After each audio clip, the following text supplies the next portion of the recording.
You're standing at gate B14. They just called group 2. You are group 6.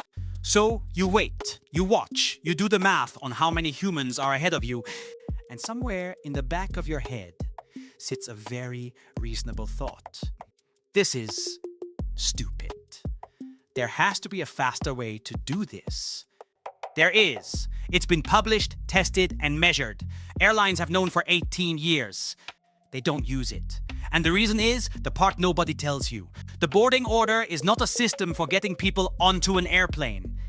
It's a price list, and you are standing in it. Start with how it actually works today. Back to front. Sensible, right? Fill the back rows first. Work forward. Nobody climbs over anybody. Clean. Logical. It is one of the slowest methods anybody has ever measured. Because the problem was never the door. The problem is the aisle. One person stuffing a bag into an overhead bin blocks everybody behind them. Two people doing it, one row apart, block each other. So what does back to front do? It takes everyone about to load a bag, and it packs them into the same 3 rows at the same time. That's not a boarding method. That's a machine for making traffic jams. In 2008, an astrophysicist named Jason Steffen ran the numbers. Not an airline consultant, a man who models planets, doing this on the side. His method? Window seats first, and only in every other row. So nobody is ever loading a bag right next to somebody else loading a bag. On paper, it came out twice as fast as boarding front to back. Paper is cheap, though. So in 2011, he went and built the thing. A mock Boeing 757 on a soundstage in Southern California. 12 rows, 72 volunteers. Adults, kids, real roller bags, real overhead bins. 5 different boarding methods, all timed. Here is what came back. Back to front, the one you stood in this morning. 6 minutes, 11 seconds. Random boarding. No groups, no order, just walk on. About 5 minutes. Steffen's method. 3 minutes, 36 seconds. Almost half. Sit with that one. Boarding a plane at random beats what your airline does. Random. As in doing nothing. As in the free option. So how many major airlines board with the Steffen method today? None. Not one. 0. How many use random boarding, the free thing that is still faster? Also none. Instead, American has 9 boarding groups. Delta has 8 zones. And this is where somebody always says, fine, but real people are not a physics experiment. True, and that objection is a fair one. Families cannot be split up. You cannot send a 6-year-old to board alone in the window wave. People wander off for coffee. People stand back up after they sit down. American's former chief executive said his engineers watched and saw no material change. Hold on to that phrase. No material change.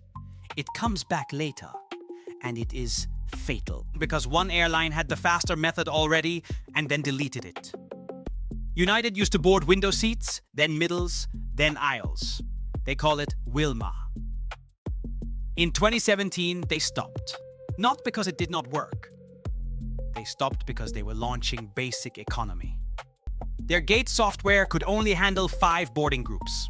5 slots, that was it. The new cheap fare needed one of them, so something had to go. What went was the faster way to board the airplane. Speed lost a fight with a fare product.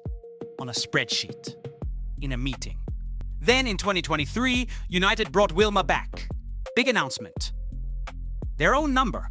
2 minutes saved per flight. Ground time runs the industry about $100 a minute.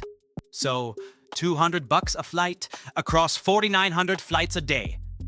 That is close to $1 million. That arithmetic was available in 2017 as well. They had run it.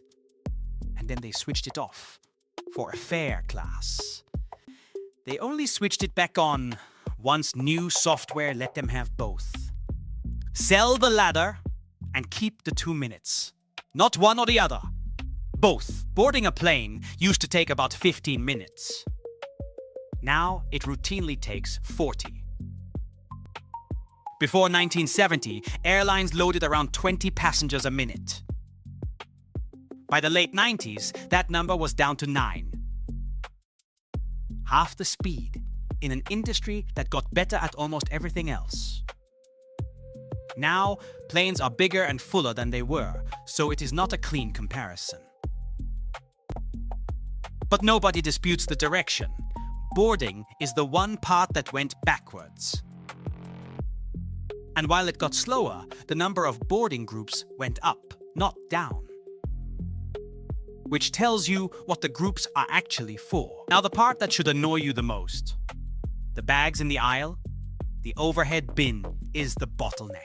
Everyone agrees on this. It is the whole problem. So why is everybody's luggage up there instead of down in the hold? Because they charge you to put it in the hold. They put a fee on the one behavior that speeds boarding up. And then sold you an earlier boarding group, so your bag still fits.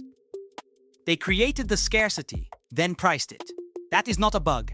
That is the business. It gets better. In 2024, American rolled out software at 100 airports. Scan your pass before your group is called. And it beeps and rejects you. They built an anti-cheat system for a line that they invented and sell. For 53 years, there was one exception. Southwest. No assigned seats at all. You got on, you took any seat you liked, and everybody sat down fast. The closest thing American aviation had to random boarding. Running daily for decades. This January, they ended it.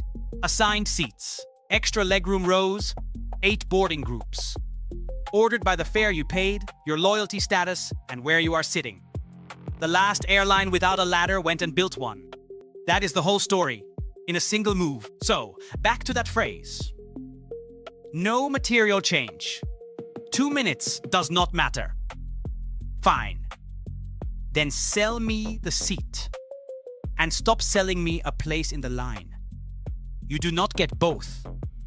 Either those 2 minutes are worth something, or they are not. The airline's answer is that they are worth nothing to you and something to them. That is it. That is the fine print. The line is not broken. The line is the product. And it is working exactly as designed. Group 6. Still waiting. Congratulations. You are not standing in a queue. You are standing in a sales funnel with a jet bridge at the end.